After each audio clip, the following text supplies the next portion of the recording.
It's a beautiful little neighborhood with these brownstones. Beautiful trees on the street, people outside. A lot of old-timers, a lot of families. Lots of mom and pop stores.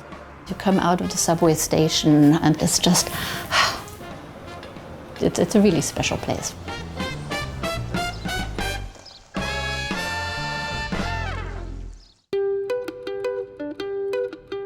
This neighborhood is only like maybe 4 blocks wide. And when you're on a corner, it's like 2-3 blocks in each direction, and that's it. Carroll Gardens was all part of Red Hook.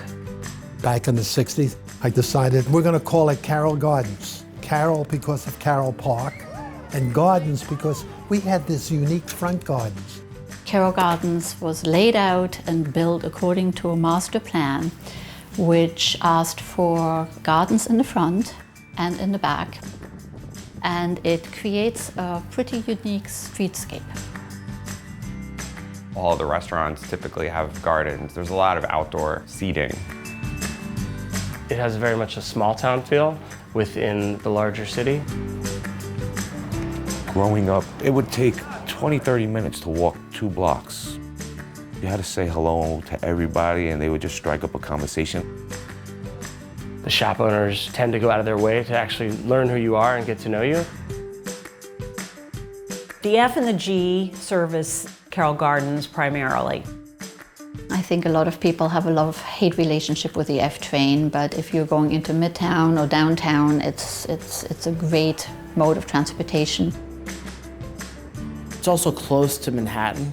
You could literally walk from Carroll Gardens over the Brooklyn Bridge. What really shocked me was the amount of cabs that you could get here. The only problem is parking. You can't park your car.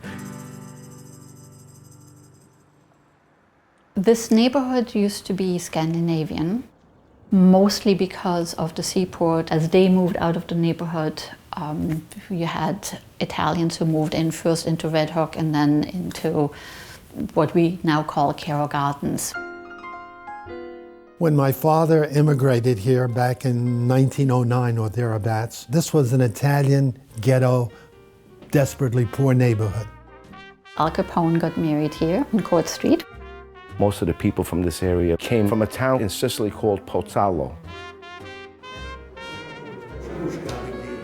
I was born and raised here thinking the whole world was Italian-American because everybody here was Italian-American. You could buy a brownstone back in the 70s for like $40,000, $50,000.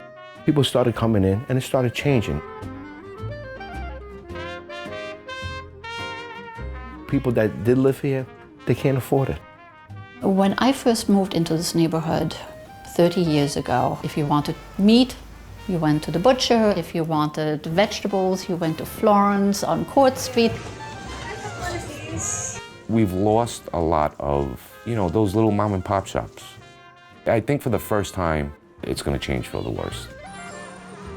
One of the reasons for this neighborhood becoming so desirable is the schools. There's no room in the schools anymore, so they're putting these trailer units in the schoolyards and creating more classrooms. Try to get your child into PS 58. It's very difficult, even if you're zoned for the school. 4,000 units are coming to market over the next 2 years. And where are all these kids going to go to school?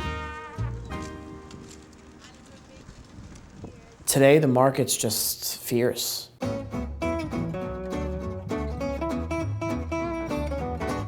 People who want to buy a brownstone, they're coming in ready. Rental prices are going up too.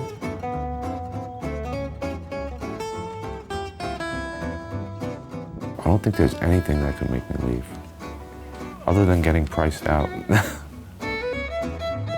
Even now I walk the streets and it's like, oh, so-and-so used to live there and so-and-so used to live there, and people ask me, tell me what it was like back in the day here, There was this tiny little area that nobody really knew about, and then word got out and spread like wildfire.